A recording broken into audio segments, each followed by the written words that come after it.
ያልተጠናቀቀ ወደ ሽያጭ እያወጡ በዚህ ያክል እያሉ ነው የሚገኙት። ገና የተገነባ ያላለ ቤት ነው ፔይ ያደረጋችሁ ያላችሁት። ከእናንተ ሜትዱ እንዴት የምትከፋፍሉት? አሁን ለምሳሌ 5 ሚሊዮን ብር ለአንድ ሆም የምትከፍሉ ቢሆን ሁለት ኦፕሽን የሚሰጧችሁ። እንደምናላችሁ ውድ የቃል ኮምፓስ ቤተሰቦች፣ ዛሬ እንደተለመደው በአዲስ ርዕሰ ጉዳይ ተመልሰን መጥተንላችኋል። ዛሬ ይዘንላችሁ የመጣን እንግዲህ ከተምኔሉ እንደተመለከታችሁት ሪል ስቴት በምትገዙበት ታይም እንግዲህ በጣም ማወቅ ያለባችሁ በጣም ብዙ ወሳኝ ነገሮች አሉ። ምክንያቱም እዚህ ሀገር ቤት በጣም ብዙ ነገሮች ሀፕን እያደረጉ ይገኛሉ። ከነዚያ መካከል እንግዲህ የዚህ የሪል ስቴት ጋምብሊንግ ጉዳይ እና የሪል ስቴት ኢንቨስትመንት ጉዳይ ሪስክ እያመጣ ይገኛል። እንደገና ደግሞ ግራፍ ላይ ዳውን እያደረገ ነው የሚገኘው። እናም ከተለያዩ ከኢሮፕ፣ ከዩኤስ፣ ከካናዳ እና ከተለያዩ ምዕራብ ሀገራቶች እንግዲህ ሰርታችሁ ለፍታችሁ ላባችሁ ጥራችሁ ግራችሁ እንግዲህ ፋይናሊ እንደ ነገር ላይ ኢንቨስት በምታደርጉበት ታይም ላይ በጣም እናንተ ላይ ሪስክ የሚያመጣ ነገር ነው እየተከሰተ ያለው። ከነዛ መካከል እንግዲህ የምናያቸው በጣም ሰፋፊ የሆኑ ወሳኝ መረጃዎች አሉ። ከነዛ መካከል እንግዲህ 3 መረጃዎችን ይዤላችሁ መጥቻለሁ። ለዚህ ቻናል አዲስ ሆናችሁ ካላችሁ ሰብስክራይብ በማድረግ ቤተሰብ መሆን ትችላላችሁ። በመጀመሪያ ደረጃ እንግዲህ እንደምታውቁት አሜሪካን ሀገር የምትኖሩ፣ ካናዳ የምትኖሩ፣ ኢሮፕ ሀገራትን ላይክ ዩኬ፣ ጀርመን የምትኖሩ እንግዲህ ሪል ስቴት ላይ ኢንቨስት ማድረግ ምን ያክል ፔይ እንደሚያደርግ የተለያዩ አመታቶች ቆይተው ምን ያክል እንደሚከፍል ሁላችሁም የምታውቁት ነገር ነው። ሁሉም ሰው ደግሞ እዚህ ነገር ላይ ኢንቨስት በሚያደርግበት ታይም ላይ እንግዲህ የተለያዩ ፊድባኮች ይኖራሉ፣ የተለያዩ ኢሹዎች ይኖራሉ። እንደዛም ቢሆንም የተለያዩ ታክሶችን ኤኒ የቤት ኢሹ ቢያጋጥመው ፊድባኩ ናይስ የሆነ እንደገና ደግሞ ትርፋማ ሊያደርግ የሚችል ይሄ ኢንቨስትመንት የተለያዩ ትርፎች ያስገኝ እንጂ ሁሉም ሰው ፔይ የሚያደርገው ነገር ነው። በጣም አዋጭ እና በጣም አሪፍ የሆነ ነገር ነው ሪል ስቴት ማርኬቲንግ ላይ ማለት ነው። ግን አሁን በሀገራችን በኢትዮጵያ እንግዲህ እየተከሰቱ ያሉ ትልልቅ ርዕሰ ጉዳዮች አሉ። ከነዛ መካከል እንግዲህ የዚህ የሪል ስቴት ጉዳይ ነው። ሪል ስቴቶች በጣም የተገነቡ ላይ በግለሰብ ደረጃ በግሩፕ ደረጃ ቢውልድ ይደረጋሉ። ከነዛ መካከል እንግዲህ በጣም ብዙ ጊዜ አፌክት የሚያደርጉት ውጭ ሀገር የሚኖሩት ማለትም ካናዳ ያለው ዩኬ ያላችሁትን ነው አፌክት እያደረገ ያለው። ምክንያቱም በጣም ብዙ ኢንፎርሜሽኖችን እዚህ በአካል ሆናችሁ ስለማታገኙ ኦልሬዲ እናንተን የሚያሳምኗችሁ መንገድ ላይክ አንዴ ደግሞ ከያዙ አይለቁም። የሪል ስቴት ኤጀንቶች በጣም የሚታወቅ ነገር ነው። ኢትዮጵያ ውስጥ እንግዲህ ታዋቂ የሚባሉ ትልልቅ ሪል ስቴቶች አሉ። አሪፍ ያችላሉ እምነታቸው ትልልቅ ላይ ያለም አለ። ከነዛ መካከል እንግዲህ በጣም ብዙ መጠቅስላችሁ ይኖራሉ። ዛሬ ግን ከኔ ጋር የምናየው እንዴት ነው ጋምብሊንግ መሆኑ ላይክ የምታረጋገጡት ከመግዛታችሁ በፊት እዛው ናችሁ ዲሲሽን ከመስጠታችሁ በፊት እንዴት ነው ቼክ የምታደርጉት የሚለውን ነገር ከኔ ጋር እንመለከታለን ማለት ነው። ከነዛ መካከል እንግዲህ የምንመለከትባቸው 3 ዋና ርዕሰ ጉዳዮች አሉ። እንደገና ደግሞ ለነሱ መፍትሄው ምንድን ነው የሚለውን ነገር እናያለን ማለት ነው። አንደኛው እንግዲህ የዋጋ ግሽበት ነው። የዋጋ ግሽበት እንግዲህ ከቀን ወደ ቀን የሚጨምር ወይ ደግሞ የሚቀንስ ጉዳይ ነው። ላይክ ይሄ ነገር ጋምብሊንግ ነው ብላችሁ ሊያሳምናችሁ የሚችለው አንደኛው የዋጋ ግሽበት ነው። ላይክ አንዳንድ ጊዜ የዋጋው ሁኔታ ይጨምራል ወይም ደግሞ ይቀንሳል። ከአንድ ኤጀንት የምትጠይቁት የዋጋ ኢሹ እና ከአንዱ ኤጀንት የምትጠይቁት የዋጋ ኢሹ በጣም ዲፍረንስ ይኖረዋል። ማለትም የተለያየ ጋፕ ነገር የተቀመጠለት ነገር የለው። ይህን ያክል መኝታ ያለው ይህን ያክል ክፍል ያለው እንደዚህ ብሎ ሴታፕ የተደረገ ነገር ስለሌለው በጣም ሪስክ አለው እና እዛ ነገር ላይ ፎከስ አድርጋችሁ የዋጋ ግሽበቱን ያማከለ በሆነ መንገድ ራን ማድረግ አለባችሁ እንላለን። በሁለተኛ ደረጃ እንግዲህ ቅድመ ግንባታ ግዢ ሁኔታ ነው። እንግዲህ ላይክ ሪል ስቴቶች ሳይገነቡ ነው አዲስ አበባ ውስጥ የተሸጠው ያሉት። በጣም አሳፋሪ እና በጣም መጥፎ የሆነ ተግባር ነው ይሄ። ላይክ እንዴት ብዬ ያስረዳችሁ? ኢትዮጵያ ውስጥ ምን እየተደረገ ነው መሰላችሁ? ሪል ስቴቱ እስከ 5ኛ እስከ 6ኛ ፎቅ ከተገነባ በኋላ ወደ ላይ ያሉትን ለመጨረስ የተለያዩ ፊኒሽንጎችን ለማሟላት ሲባል እንግዲህ ከታች ከ5 በታች ያሉትን ሙሉ ለሙሉ ምንም ነገር የተለያዩ ቀለሞች ሳይቀባ የተለያዩ መስኮቶች ሳይገጠም ምንም ያልተጠናቀቀ ወደ ሽያጭ እያወጡ በዚህ ያክል እያሉ ነው የሚገኙት። ያም እንግዲህ ምንም አይነት ዋስትና የለውም። ስትገዙም ላይ የትኛው ነው የኔ የሚለው ራሱ በጣም ግራ የሚያጋባ ነው። ካሬው ኖርማል ያልሆነ እንደገና እንደተጠቀጠቀ ነው ከአመት ዓመት እዚህ አዲስ አበባ መዲናችን አዲስ አበባ ውስጥ ማለት ነው። እና ምንም ሪል ስቴቱ ሳያልቅ ምንም የማይሆን ነገር ነው እየተሸጠ ያለው። ስለዚህ አንዳንድ ጊዜ ኮንፊውዝድ ያደርጋል። ላይክ ገና የተገነባ ያላለ ቤት ነው ፔይ ያደረጋችሁ ያላችሁት። ያ የተገነባ ቤት ደግሞ በጣም መንግስት በሚያወጣቸው ሩሎች ሊሻር ይችላል። መንግስት በሚያወጣቸው ሬጉሌት በሚደረጉ ኢሹዎች ደግሞ ካንስል ሊደረግ ይችላል። በጣም ብዙ ነገር ያለ ነገር ነው እና ከነዛ መካከል እንግዲህ ተጠንቅቀን ይህንን ነገር ራን ማድረግ አለብን ማለት ነው። እዚኛው ላይ ዲፔንድ አድርጎ ደግሞ እያወጡ ያሉት ኢሹ ይህን ነገር እስካም ሲያደርጓቸው መጀመሪያ ይከፋፈሉታል። ፔመንት ሜቶዱን እንዴት የሚከፋፈሉት? አሁን ለምሳሌ 5 ሚሊዮን ብር ለአንድ ሆም የምትከፍሉ ቢሆን ሁለት ኦፕሽን የሚሰጧችሁ፣ አንደኛው በብር መክፈል ትችላላችሁ፣ ሁለተኛው ደግሞ በዶላር መክፈል ትችላላችሁ ብለው ያሳምኗቸዋል መጀመሪያ ላይ። ከዛን ለእናንተ የሚቀርበው እንግዲህ እንደሚታወቀው በብር ከመክፈል ወይም ደግሞ ከመንዛዛት ይልቅ በዶላር መክፈሉ ይሻላል ትሉና በዶላር ተስማማላችሁ። ያንን ዶላር እንግዲህ ምንድነው የሚያደርጉት እነሱ የመጀመሪያው ቅድመ ክፍያ ይህን ያክል $1000 ነው ይሉና በዛ ለስቴት አካውንት ስም ዲፖዚት ታደርጋላችሁ። ቲንክ ምንም አይነት መያዣ የለም። እዚህ ጋር ውክልና ወስዶላችሁ ራን የሚያደርግ ሰው የለም።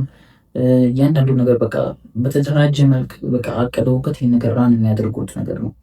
ስለዚህ እናንተም ያንን ነገር ተስማሙና በ3 ክፍያ ሌሎች ይችላሉ። ላይክ ሙሉ ክፍል ብትሏቸው ራሱ በፍጹም ይሻላችሁ። ምክንያቱም እናንተ ሙሉ ክፍልናል ብላችሁ ያንን ሆም ስለምጠይቁ እነሱ ደግሞ እንደዚህ አይነት ኢሹ ውስጥ በፍጹም መግባት ስለማይፈልጉ 4% ፔመንት አይጠይቋችሁም። ከነዛ መካከል የሚጠይቋችሁ እንግዲህ የመጀመሪያው 30%፣ ከዛን 10 ነው የሚጠይቋችሁ። ስለዚህ መጠንቀቅ አለባችሁ እዚህ ነገር ላይ። አብዛኛው ጊዜ ግማሹ 60% ክፍያ ከደረሰ በኋላ የተካዳለ በጣም የሚያስቸግር ለመመለስም ወር ደግሞ የሆነ ነገር ኮምፕሊት አድርጎ ለመስጠት የማይሆን ኢሹ ውስጥ የሚገባ አለ ማለት ነው። አሁን የምንመለከታቸው ከተማችን ውስጥ መዲናችን ውስጥ ላይክ ሂውጅ የሆኑ ፕሮፐርቲዎች አሉ። እንደገና ደግሞ ሪል ስቴት ቤዝድ ያደረገ አለ። በጣም ብዙ ነገሮች አሉ። ከነዛ መካከል ላይክ ሁሉም አመኔታ የላቸውም ማለት አይደለም፣ ግን ይህንን ፋውል የሚሰሩት ግማሹ ኤጀንቶቻቸው ናቸው። ራሳቸው ይህንን ነገር የሚያደርጉት። ስለዚህ ይህን ከጋምብሊንግ መጠንቀቅ አለባችሁ፣ ወይም ደግሞ ይህን ነገር ቆም ብላችሁ ማጤን አለባችሁ። ገና ለገና ኢትዮጵያ ላይ እንደዚህ ኢንቨስት አደርጋለሁ ምናምን ብላችሁ በጣም ብዙ ሰዎች ብራችሁን የተበላችሁ በጣም ብዙ ሰዎች ኢሹ በዚህ ሳምንት በጣም ብዙ የሚቆጠሩ ሰው የተጭበረበረበት ትልቅ ኢሹ አለና በዛ ጉዳይ ነው ይህንን ቪዲዮ ይዘንላችሁ መጣሁ ማለት ነው። ሌላኛው ደግሞ እዚህ በሚገኙ ኢትዮጵያ ባሉ ዘመዶቻችሁ እንግዲህ ከካናዳም የሆነ ከኢትዮጵያ የምጠይቋቸው ማለት ከባንክ ጋር ብድር አያይዛችሁ የምትበደሩ ሰዎች አላችሁ። እሱን ኢሹ ሰምተናል። ላይክ ከባንክ ተበደሩና ክፈሉና ቶሎ ብላችሁ ቤቱን ያዙ፣ ከዛ በኋላ እኔ እየሰራው ከዚህ ልካለው የምትሉት ነገር በጣም ከሆኑ ካንሰል ማድረግ ያለባችሁ ነገር ነው። ምክንያቱም ያችን የመሰለች ሀያል ሀገር ላይ ሆናችሁ እንዴት በአስተሳሰባችሁ ላይ ፊውቸር ሊሆን ይገባል። ምክንያቱም ብድር ማለት እንግዲህ የምታውቁት ነገር ነው። እንግዲህ አሁን ከኢትዮጵያ ባንክ ጋር ራሱ የምታስተሳስሩት ብድር ማለት በጣም የማትወጡበት አዘቅጥ ነው። ዩኤስ ክሬዲት ራሱ ይወጣል እንደምን ተሰርቶም ቢሆን በቀን 18 ሰዓት 16 ሰዓት ተሰርቶም ቢሆን ይወጣል። ይሄኛው ግን የማይወጣበት ምክንያቱም ኢንተረስቱ ሀይ ነው። የቤቱን ዱፕሊኬት የምትከፍሉት ማለት ነው። ለምሳሌ 3 ሚሊዮን ብር ኢሹ ከጠየቃችሁ ድጋሚ 6 ሚሊዮን ብር እንደውም አልፎ 6.5 ሊመጣባችሁ ይችላል። ልክ እንደ መኪና ነው። ስለዚህ ማሰብ ያለባችሁ ነገር እዚህ ቤተሰቦቻችሁ ብድር እንዲጠይቁ አታድርጓቸው። እኔ እከፍላለሁ እኔ ያላላለው የሚል ነገር እንደዚህ አይነት ኢሹ ውስጥ ቤተሰቦቻችሁን አስገብታችሁ የምትበደሩ ሰዎች እባካችሁ ከአሁኑ ልትጠነቀቁ እንደ ቀን ኮምፓስ እናሳስባችኋለን ማለት ነው። ምክንያቱም በጣም የሚያሳስብ ጉዳይ ነው ይሄ የሪል ስቴት ጉዳይ። አንዴ ጋምብል የምትደረጉት ከዛሬ 6 ዓመት በፊት የሆነ ትልቅ ፕሮፐርቲ ሙሉ የ315 ሰዎችን እንግዲህ ገንዘብ ይዞ ከሀገር ሸሽቷል። የምታውቁት ጉዳይ ነው ይሄ ነገር። ስለዚህ እናንተም ኢንቨስት የምታደርጉበትን ነገር ከአሁኑኑ መጠንቀቅና ማሰብ አለባችሁ ማለት ነው። በአራተኛ ደረጃ ወይም ደግሞ ላይክ በጣም ዶሚኔት እያደረገ ያለው ደግሞ የአረፋ ገበያ የምንለው ነው። ያ ማለት እንግዲህ ማርኬት በብሊንግ ይባላል። ማርኬት በብሊንግ ማለት እንግዲህ አሁን ለምሳሌ በጣም ብዙ ነገሮች ሀፕን ያደርጋሉ እዚህ ዓለም ላይ።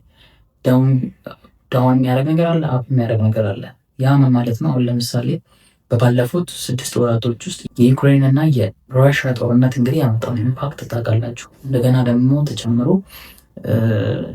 በቅርቡ ከእስራኤል ጋር የነበራቸውን ግጭት ታውቃላችሁ። በዛ ምክንያት የተለያዩ ነዳጆች ይጨምራሉ፣ የነዳጅ ዋጋ ይጨምራል። የተለያዩ ኢንፍራስትራክቸር ላይ የሚሰሩ ላይክ እንደ ፌሮ አይነት ምናምን አንድ በአንድ ሁሉም ነገር ነው የሚጨምሩት። ለምንድን ነው ከአንድ ቦታ አጓጉዞ ወደ አንድ ቦታ የሆነን እቃ ለመውሰድ በጣም ቤንዚል ያስፈልጋል። እንደገና ደግሞ የሰው ኃይል አለ፣ ደሞዝ አለ፣ ሁሉ ነገር ብሎ ስለሚያደርግ እዚህ ነገር ላይ የወሰናችሁት ብር ኤግዛክት ያደረጋችሁት ብር ሴታፕ ያደረጋችሁት ብር እኩል አይመጣም።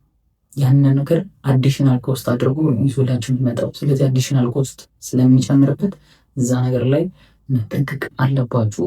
ምክንያቱም መታችሁ ሀገራችሁ መታችሁ ኢንቨስት የምታደርጉበት ሪል ስቴትን ማወቅ አለባችሁ። ሙሉ ለሙሉ ፉሊ ፈርኒሽድ የሆነ ሙሉ ለሙሉ ፉሊ ድጋሚ ያለቀ ሁሉ ነገሩ ሴታፕ የተደረገለት የተዘጋጀ ነገር በሃይ ኮስት ወይም ደግሞ እንደተባለውን ባንክ አያይዛችሁበት ከዙት ይሻላል። ምክንያቱም ይሄ ዌስቲንግ ኦፍ ዮ አንደኛ ታይማችሁ ዌስት ታደርጋላችሁ፣ ሁለተኛ ዶላራችሁን ኢንቨስት አድርጋችሁ ድጋሚ ዌስት ታደርጋላችሁ። ዩኬም ያላችሁ የተለያዩ ሀገራቶች ላይ ያላችሁ እንግዲህ በዚህ መልክ እዚህ ውስጥ ጋምብሊንግ ውስጥ መግባት የለባችሁም። ሀገሬ ገብቼ እኖራለሁ ወይም ደግሞ የተለያዩ ነገሮችን አደርጋለሁ ብላችሁ ካሰባችሁ አንድ ጊዜ የምትሆን ወደ ሀገራችሁ ተመልሳችሁ መታችሁ ይህ ነገር ዲስከቨር አድርጋችሁ ብትመለሱ እንደ ቃል ኮምፓስ ናይዝ ነው እንላለን ማለት ነው። ለእነዚህ እንግዲህ መፍትሄ ይሆናሉ ብለን ይዘንላችሁ የመጣ ነው 3 ወይም ደግሞ ከዛ በላይ የሚሆኑ አሪፍ መፍትሄዎች አሉ። ከነዛ መካከል እንግዲህ አንደኛው ጥናት ማድረግ፣ ሪሰርች መስራት፣ ዲፕ ሪሰርች። ምንጊዜም አንድ ነገር ከማከናወናችን ወይም ደግሞ ክሬት ከማድረጋችን በፊት ሪሰርችን መስራት የመሰለ ነገር የለም። ላይክ ይሄ ሆም ልንገዛ ነው፣ በጣም ረዥም ዓመት ልንቆይበት ነው። ስለዚህ እዚህ ነገር ላይ ባክግራውንድ ላይ ምን ያጋጥመኛል ብላችሁ ሪሰርች መስራት አለባችሁ ማለት ነው። የመጀመሪያው ምንድነው ማድረግ ያለባችሁ? ስለዛ ነገር ሪሰርች መስራት። እዛ ሪሰርች ስር ደግሞ ፕሊዝ ደርጋችሁ የምትሰሯቸውን ርዕሰ ጉዳዮች ንገራችሁ። አንደኛ አንድ ሪል ስቴት ምን ያክል ዱሬሽን ቆይተዋል፣ ላይክ ምን ያክል ራን አድርጓል፣ ለምን ያክል ሰዎች ቤት አስረክቧል የሚለውን ነገር አንደኛ ከዌብሳይታቸው ቼክ ማድረግ ወይም ደግሞ ከኦፊሻል ድረገጻቸው ቼክ ማድረግ። በተጨማሪ የተለያዩ ሪሴፕሽን በሚያስቀምጧቸው ቁጥሮች ላይ በመደወል ያለውን ኢንፎርሜሽን ሙሉ ለሙሉ ጋዘር አድርጎ መውሰድ። መጽሔቶች ካላቸው፣ ፍላየሮች ካላቸው፣ ካምፓኒ ፕሮፋይል ካላቸው እያንዳንዱን ነገር ማስላክ ላይክ በፒዲኤፍ ቴሌግራም ላይ በዚህ ታይም እንግዲህ ሁሉ ነገር የተላከ ነው። በዋትሳፕ ላይም ቢሆን አስልካችሁ ስለሙሉ ኢንፎርሜሽናቸው ማጣራት ይኖርባቸዋል ማለት ነው። ከነዚህ መካከል የምታጣሩት አንድ ሪል ስቴት ምን ያክል ዓመት ቆይቷል፣ እንደገና ደግሞ ለምን አይነት ሰዎች፣ እንደገና ደግሞ ለምን ያክል ብዙ ለሆኑ ሰዎች አስረክቧል የሚለውን ነገር አንድ በአንድ ዲስከቨር አድርጋችሁ አጥንታችሁ ሁሉ ነገር ቤስድ አድርጋችሁ ወደ ሀገራችሁ ተመልሳችሁ መግዛት የምትችሉበትን ወይ ብታመቻችሁ እንደ ሀሳብ እንነግራችኋለን። ያለበለዚያ ግን ኢትዮጵያ ተቀምጠው ወይም ደግሞ ውጭ ሀገር ላሉ ሰዎች እንግዲህ በዚህ ደረጃ ስካም እያደረጉ ስለሚገኝ ወይም ደግሞ እንደዚህ አይነት ጋምብሊንግ ውስጥ እየከተቷችሁ ስለሚገኝ እኔ ጨረሳላችኋለሁ፣ እኔ እንደዚህ ልላችኋለሁ እያሉ የተለያዩ ኤጀንቶች፣ ማርኬተሮች በጣም አንዚስ ታይም እንግዲህ ምንም የሚታመንበት ታይም አይደለም። ስለዚህ ፎከስ አድርጋችሁ እንድታጠኙ እንድትሰሩ እንላለን ማለት ነው። አሪፍ የሆኑ ሪል ስቴቶች ወይም ደግሞ በጣም ትልልቅ ስም ያላቸው ፕሮፐርቲዎች በጣም ብዙ ከተማችን ውስጥ ስላሉ እነሱን ደግሞ የምትፈልጓቸው ካላችሁ ሙሉ ለሙሉ ፉል ኢንፎርሜሽን በቀጣይ ቪዲዮ ይዤላችሁ የሚመጣ ይሆናል። ለዚህ ቻናል አዲስ የሆናችሁ ካላችሁ እንኳን ወደ ቃል ኮምፓስ ስላመጣችሁ የኔን ሰብስክራይብ በማድረግ ቤተሰብ መሆን ትችላላችሁ። በቀጣይ ቪዲዮ እስከምንገናኝ ቻናል ሰውነት